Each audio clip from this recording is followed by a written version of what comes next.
देखिए, सबसे पहले कहानी होती है रक्त की। अगला टॉपिक है ये रक्त। रक्त यानी कि ब्लड। ब्लड क्या होता है? ब्लड यानी कि रक्त होता क्या है? देखिए, जो रक्त होता है, रक्त एक तरल संयोजी ऊतक होता है। तरल संयोजी ऊतक। और संयोजी ऊतक वो होता है जो दो या दो से अधिक ऊतकों को आपस में जोड़ने का कार्य करता है, उसको होता है संयोजी ऊतक। तो रक्त जो होता है एक तरल संयोजी ऊतक होता है। इसका पीएच मान 7.4 होता है, इसलिए यह क्षारीय विलीन होता है। ये क्षारीय होता है, क्षारीय होता है। रक्त एक क्षारीय विलीन होता है जिसका पीएच मान 7.4 होता है। रक्त एक तरल संयोजी ऊतक भी होता है, या दो से अधिक अंगों को जो आपस में जोड़ने का कार्य करता है, तो तरल संयोजी ऊतक भी है। किसी भी मनुष्य के शरीर में उसके वजन का लगभग 7% खून पाया जाता है। 7%, जितना भी आपका वजन है, वजन का 7% ब्लड आपके शरीर में पाया जाता है। 7% का मतलब जान लीजिए, अगर जैसे आपका वजन 50 kg है, सपोज दैट, अगर मान लीजिए आपका वजन 50 kg तक है, 50 किलोग्राम है, तो 50 किलोग्राम का आप निकाल लीजिए 7%। तो देखिए 0 से 0 कट जाएगा और 7 पचे हो जाएगा 35, 35/10। 1 0 है तो 1 अंक का दशमलव हो जाएगा, यानी 3.5, 3.5 लीटर। अगर वजन आपका कितना है, 50 किलो है, तो आपके शरीर में रक्त कितना है, 3.5 लीटर। अगर मान लीजिए आपका वजन 60 किलो है, तो कर दीजिए 6 सत्ते कितना हो जाएगा, 42, यानी कि 4 लीटर और 200 ml। अगर कहें अगर आपका वजन 7 किलो है, 70 किलो है, तो इसका 7% निकाल लीजिए, लगभग 5 लीटर, क्योंकि 7 से कितना हो जाएगा, 49, यानी कितना आ जाएगा, लगभग 5 लीटर के आसपास। तो जितना शरीर का वजन होता है, शरीर के वजन का लगभग कितना परसेंट, 7% क्या पाया जाता है, शरीर में खून पाया जाता है। जबकि जो लड़कियां होती हैं,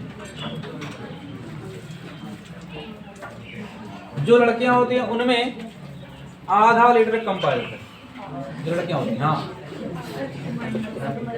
शांत, जो लड़कियां होती हैं उनमें आधा लीटर इसकी अपेक्षा कम पाया जाता है, आधा लीटर कम होता है। रक्त एक तरल संयोजी ऊतक होता है। रक्त एक क्षारीय विलयन होता है जिसका पीएच मान 7.4 होता है।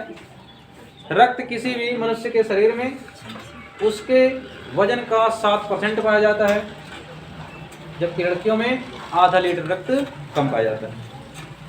अगर बात की जाए एक स्वस्थ मनुष्य के शरीर में, अगर कोई स्वस्थ मनुष्य है,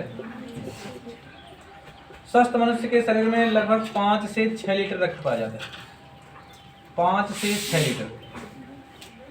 और ध्यान देना, कम होगा तो कम है, और इससे ज़्यादा भी होगा तब भी नुकसानदेह, बहुत ज़्यादा नहीं होना चाहिए। एक स्वस्थ मनुष्य अगर स्वस्थ माना जाए तो उसके अंदर रक्त कितना होना चाहिए, 5 से केवल 6 लीटर। अगर किसी को निकालना है कि हमारे शरीर में रक्त कितना है, तो जितना आपका वजन है उसका कितना निकाल लीजिए, 7% निकाल लीजिए, पता चल जाएगा आपके अंदर खून कितना है। अब देखिए, जो रक्त होता है, रक्त के होते हैं 2 भाग। रक्त होता है 2 भाग, 2 प्रकार। रक्त के कितने भाग हैं, 2 भाग हैं। एक तो होता है प्लाज्मा और दूसरा होता है रुधिराणु।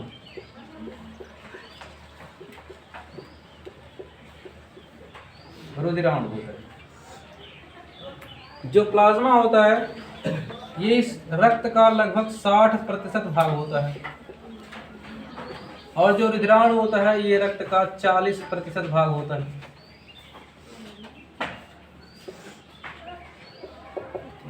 जो प्लाज्मा होता है ये रक्त का मृत भाग होता है, ये मरा हुआ भाग होता है, ये जीवित नहीं होता है, बल्कि क्या होता है, ये मरा हुआ भाग होता है, मृत भाग होता है। जबकि रुधिराणु जो होता है ये जीवित भाग होता है रक्त का, ये जीवित भाग होता है। तो प्लाज्मा रक्त का लगभग 60% होता है जो कि मृत होता है, और रक्त का 40% भाग होता है रुधिराणु जो कि होता है जीवित भाग।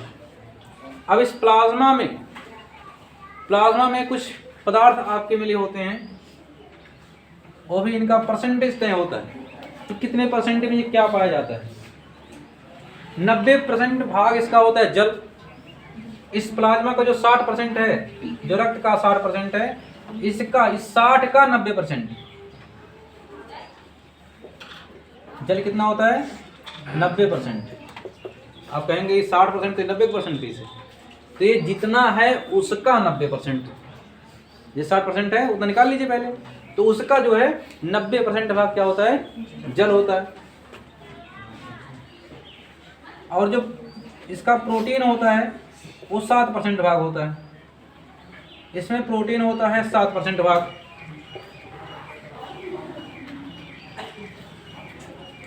जीरो 0.9% होता है लवण और 0.1% होता है ग्लूकोज।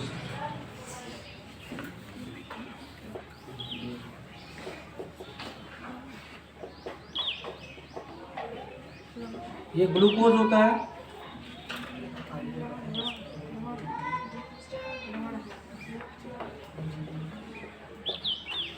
और ये ग्लूकोज होता है।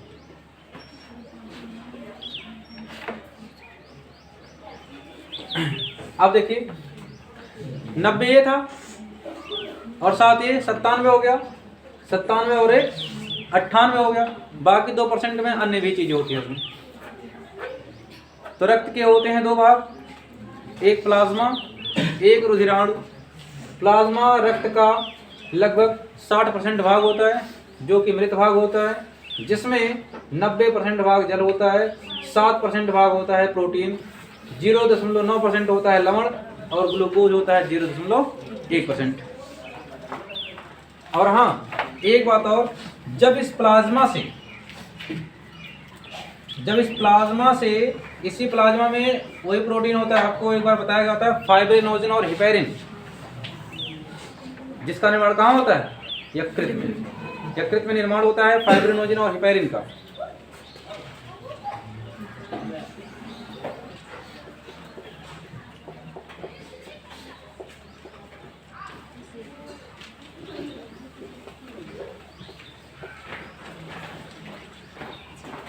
ये दो प्रोटीन होता है, एक फाइब्रिनोजन और एक हिपैरिन। फाइब्रिनोजन वो होता है जो रक्त को बाहर बहने से रोकता है, यानी जमा देता है ताकि रक्त ज़्यादा बहने ना पाए, नुकसान ना करे। और हिपैरिन वो होता है जो रक्त को शरीर के अंदर जमने नहीं देता, क्योंकि अगर जम जाएगा शरीर के अंदर तब भी नुकसान कर देगा, आपकी मृत्यु हो जाएगी। और जब पूरे प्लाज्मा से इन दोनों प्रोटीनों को अलग कर दिया जाता है, निकाल दिया जाता है, तो जो प्लाज्मा का बाकी बचा हुआ भाग होता है उसे कहते हैं सेरम। क्या कहते हैं? सेरम कहते हैं। कई बार पूछा गया सेरम क्या होता है। जब रक्त के प्लाज्मा से फाइब्रिनोजन और हिपैरिन नामक प्रोटीन को क्या कर दिया जाता है? निकाल दिया जाता है, तो प्लाज्मा के शेष बचे हुए भाग को ही क्या कहते हैं? सेरम कहते हैं। अब जो है रुधिराणु रक्त का होता है 40% भाग, और ये रक्त का जीवित भाग होता है। इसके 3 भाग होते हैं। रुधिराणु होता है 3 प्रकार का।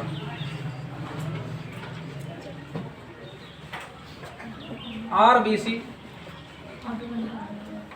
WBC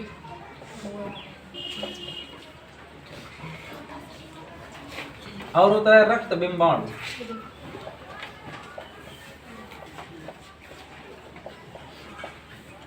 रक्त बिंबाणु। आरबीसी होता है रेड ब्लड कार्पोसेल्स, इसका फुल फॉर्म है red blood corpuscles. WBC white blood corpuscles, और ये होता है रक्त बिंबाणु। ये तो है ये। अब इसमें बहुत बार पूछा जाता है आरबीसी के बारे में, डब्ल्यूबीसी के बारे में और रक्त बिंबाणु के बारे में। ये आरबीसी क्या है, डब्ल्यूबीसी क्या है और रक्त बिंबाणु क्या है। देखिए फिर से एक बार रिपीट कर देते हैं इसको।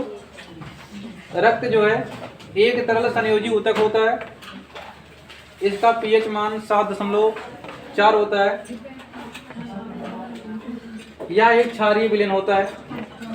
रक्त पूरे शरीर का लगभग जितना वजन होता है उसका 7% पाया जाता है। किसी व्यक्ति के शरीर में उसके वजन का 7% भाग रक्त पाया जाता है, जबकि लड़कियों में आधा लीटर कम होता है। एक स्वस्थ मनुष्य के शरीर में 5 से 6 लीटर रक्त पाया जाता है। रक्त के होते हैं दो भाग, एक प्लाज्मा और दूसरा होता है रुधिराणु।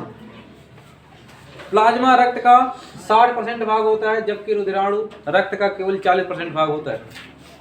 प्लाज्मा मृत भाग होता है, रुधिराणु जीवित भाग होता है। प्लाज्मा में 90% जल होता है, 7% प्रोटीन होता है, 0.9% होता है लवण, 0.1% होता है ग्लूकोज, बाकी 2% अन्य पदार्थ भी होते हैं। अब इसमें एक पॉइंट पूछा, सीरम क्या होता है। जब रक्त के प्लाज्मा से फाइब्रिनोजिन और हिपैरिन नामक प्रोटीन को बाहर निकाल दिया जाता है तो बाकी बचे हुए भाग को सीरम कहा जाता है। फिर अब पूछ लेता कि फाइब्रिनोजिन क्या है, हिपैरिन क्या है। फाइब्रिनोजिन वह प्रोटीन होता है जो रक्त को शरीर के बाहर बहने से रोकता है, उसको जमा देता है। और हिपैरिन क्या होता है, ये वो प्रोटीन है जो रक्त को शरीर के अंदर कभी जमने नहीं देता। रुधिराणु 40% भाग होता है, ये रक्त का जीवित भाग होता है। यह 3 प्रकार का होता है, आरबीसी, डब्ल्यूबीसी और रक्त बिंबाणु। अब देखिए आरबीसी, डब्ल्यूबीसी और रक्त बिंबाणु क्या है, इसके कार्य क्या है। आरबीसी, डब्ल्यूबीसी और रक्त बिंबाणु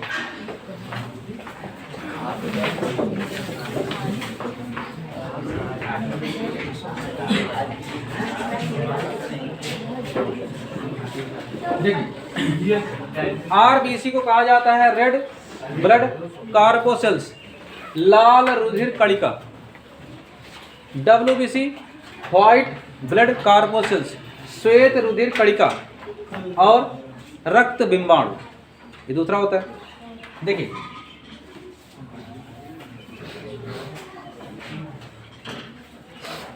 सबसे पहला पॉइंट होता है केंद्रक।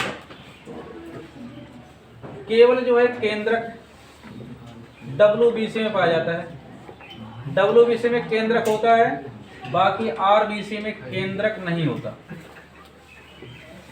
केंद्रक नहीं होता इसमें भी केंद्रक नहीं होता, इसमें भी केंद्रक नहीं होता।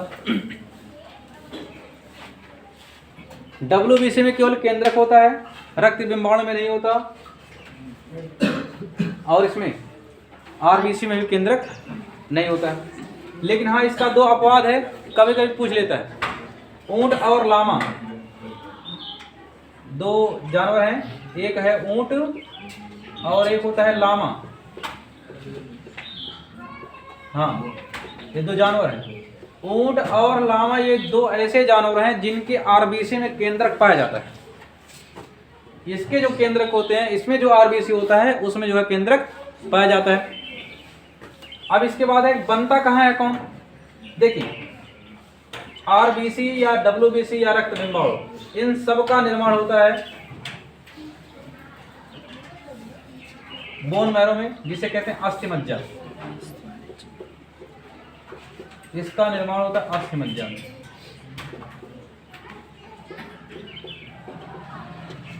अस्थि मज्जा, इसका भी निर्माण कहाँ होता है, अस्थि मज्जा में। इसका भी निर्माण कहाँ होता है, अस्थि मज्जा में।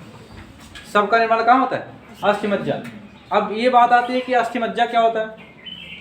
अस्थि मज्जा का मतलब अस्थि वाला मजा, यानी हड्डी वाला मजा जो होता है वही कहलाता है अस्थि मज्जा। ये जो आप खाते हैं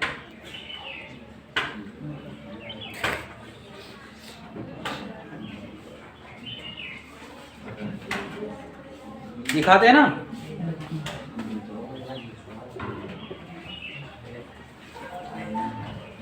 ये लेग पीस बनाया गया।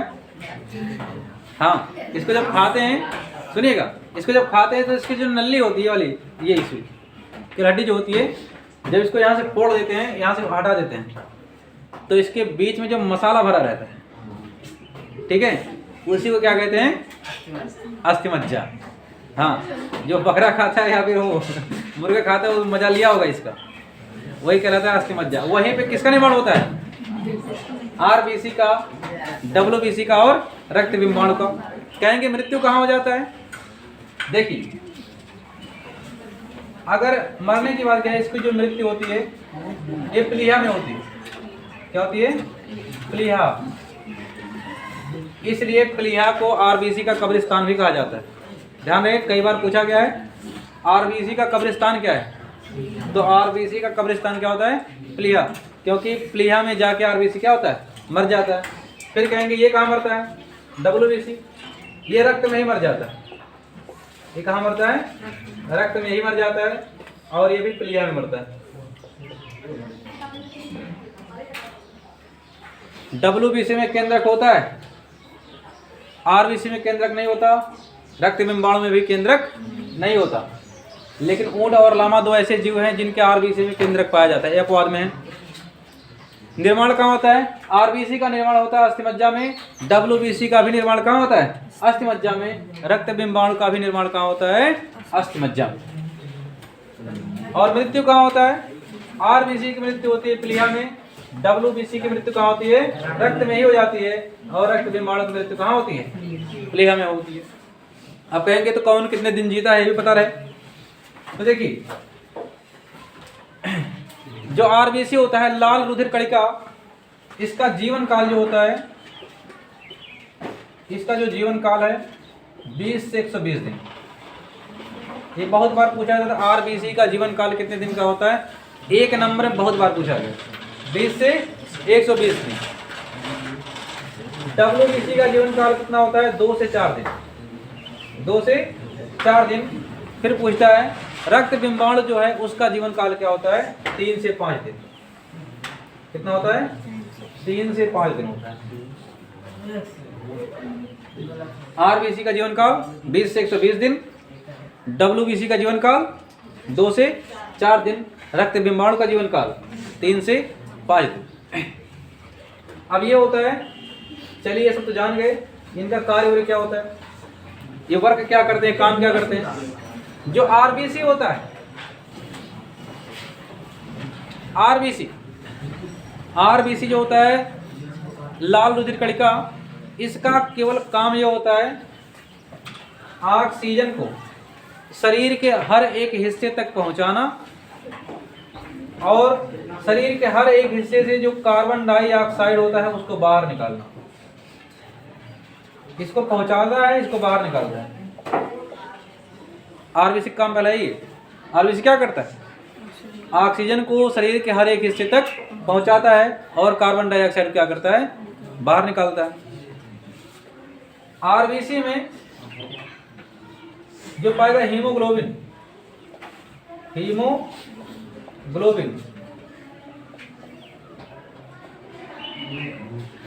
और हीम का मतलब होता है लाल रंग, लाल रंग, इसी कारण होता है आरबीसी लाल रंग।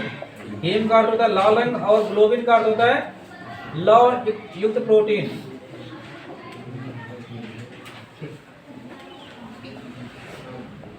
लौह युक्त प्रोटीन, और इस लौह युक्त प्रोटीन को कहा जाता है हेमेटिन।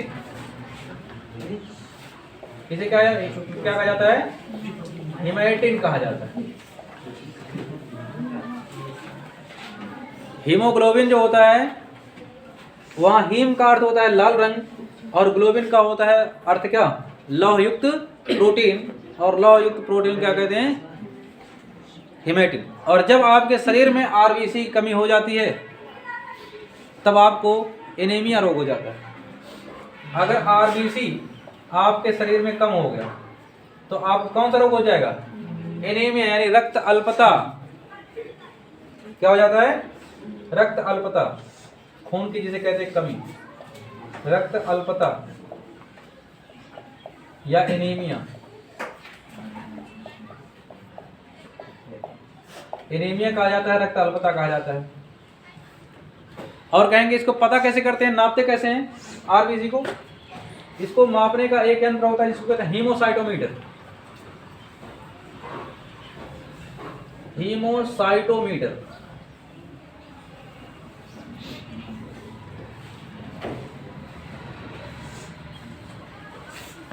तो आरबीसी का ये काम है।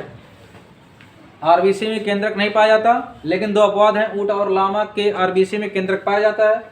इसका निर्माण कहाँ होता है? अस्थिमज्जा में। मृत्यु कहाँ होती है? प्लीहा में। जीता कितने दिन है? 20 से 120 दिन। इसका वर्क क्या होता है आरबीसी का? ऑक्सीजन को शरीर के हर एक हिस्से तक पहुंचाना, इसलिए हम जीते हैं। और कार्बन डाइऑक्साइड को शरीर के हर एक हिस्से से क्या करता है? बाहर निकालता है। रक्त में पाया हीमोग्लोबिन। हीमोग्लोबिन का अर्थ होता है, हीम का अर्थ होता है लाल रंग, ग्लोबिन का अर्थ होता है लौहयुक्त प्रोटीन। लौहयुक्त प्रोटीन का नाम है हेमेटिन। आरबीसी की अगर आपके अंदर कमी हो गई, अगर आरबीसी की संख्या आपके अंदर घट गई तो आपको कहा जाता है कि आपको रक्त अल्पता हो गया, एनीमिया रोग हो गया। कहेंगे मापते कैसे हैं इसको? एक यंत्र होता है हीमोसाइटोमीटर, ये लगाएंगे, पता कर लेंगे कि आपके अंदर आरबीसी कितना है। डब्ल्यूबीसी का कार्य क्या है? देखिए, डब्ल्यूबीसी का अधिकांश जो भाग होता है वो बना होता है न्यूट्रोफिल्स कणिका से। न्यूट्रोफिल्स कणिका किससे बना होता है? न्यूट्रोफिल्स कणिका से। देखिए, जो डब्ल्यूबीसी होता है, डब्ल्यूबीसी का अधिकांश भाग होता है न्यूट्रोफिल्स कणिका से बना होता है। और न्यूट्रोफिल्स कणिका क्या करता है? आपके शरीर को रोगों से बचाता है। यानी डब्ल्यूबीसी का कार्य यही होता है कि आपके शरीर को क्या करेगा? रोग से बचाता है। डब्ल्यूबीसी को इतने काम है, आपके शरीर को क्या करता है? रोग से बचाता है। ये कई बार पूछा गया है डब्ल्यूबीसी का कार्य क्या है। तो डब्ल्यूबीसी का कार्य है रोग, शरीर को रोगों से बचाना। और डब्ल्यूबीसी बना किससे होता है? न्यूट्रोफिल्स कणिका से बना होता है। और जो रक्त बिंबाणु, इसका कार्य क्या है? इसका केवल सिंपल सा एक कार्य है, रक्त को थक्का बनाना, थोड़ा गाढ़ा बनाना, थोड़ा गाढ़ा रहे रक्त। ये थोड़ा बहुत थक्का बनाता है, थक्का बनाने का काम है, थोड़ा गाढ़ा बनाता है रक्त को, बस। ये पूरा टॉपिक क्लियर है? इसको फिर से देख लीजिए। तो रुधिराणु जो होता है 40%, ये होता है जीवित भाग। ये 3 प्रकार का होता है, आरबीसी, डब्ल्यूबीसी, रक्त बिंबाणु। आरबीसी, डब्ल्यूबीसी और रक्त बिंबाणु। डब्ल्यूबीसी में केंद्रक नहीं होता, केंद्रक होता है। आरबीसी और रक्त बिंबाणु में केंद्रक नहीं होता। ऊंट और लामा के 2 अपवाद हैं। ऊंट और लामा के आरबीसी में केंद्रक पाया जाता है। तीनों का निर्माण कहाँ होता है? अस्थि मज्जा में, बोन मैरो में होता है। आरबीसी की मृत्यु कहाँ होती है? प्लीहा में। इसलिए आरबीसी को, प्लीहा को आरबीसी का कहा जाता है कब्रिस्तान। और ये डब्ल्यूबीसी कहाँ मरता है? रक्त में ही मर जाता है। रक्त बिंबाणु कहाँ मरता है? प्लीहा में ही मर जाता है। और इसका जीवन काल कितना होता है? 20 से 120 दिन। ये कितने दिन जीता है? 2 से 4 दिन। ये कितना जिएगा? 3 से 5 दिन। आरबीसी का काम क्या है उसका? उसका केवल इतना काम है कि वो ऑक्सीजन को शरीर के हर एक हिस्से तक पहुंचाए और कार्बन डाइऑक्साइड क्या कर दे? बाहर निकाले। रक्त में पाया जाता है हीमोग्लोबिन। हीम का अर्थ होता है लाल रंग, ग्लोबिन का अर्थ होता है लौहयुक्त प्रोटीन। लौहयुक्त प्रोटीन को हेमेटिन कहते हैं। आरबीसी की संख्या कम होने पर आपको रक्त अल्पता यानी कि एनीमिया हो जाता है। और इसको मापने का कार्य हीमोसाइटोमीटर से होता है। और रक्त बिंबाणु और डब्ल्यूबीसी WBC में केंद्रक होता है, ये तो सब बता दिए। WBC का कार्य क्या है? WBC काम होता है शरीर को रोगों से बचाना। यानी जैसे अगर कोई बुखार होता है ना, या फिर और कुछ हो जाता है, तो तुरंत एक्टिव हो जाता है WBC और फटाफट लड़ता है और आपको सही कर देता है। यानी अगर ऐसा नहीं बुखार हुआ है, अगर दवा नहीं करवाएं तो सही नहीं होगा। ये खुद ही एक डॉक्टर होता है। हर एक मनुष्य के शरीर में एक डॉक्टर होता है, और उस डॉक्टर का नाम क्या है? WBC। ये WBC आपको रोग से बचाता है, बहुत से रोग से बचाता है। कहीं अगर आपको चोट लग गया, ऐसा नहीं ठीक नहीं होगा, ठीक हो जाएगा, तब भी वो ठीक होगा। बस मरहम इसलिए लगाते हैं ताकि उसकी क्रिया तेज हो जाए, WBC थोड़ा जल्दी काम करे। और WBC का अधिकांश भाग बना होता है न्यूट्रोफिल्स कणिका से, और न्यूट्रोफिल्स कणिका का काम यही होता है कि जो भी रोग होते हैं उन रोगों को क्या कर दे? दूर करे, शरीर से बाहर करे, उनको खत्म करे।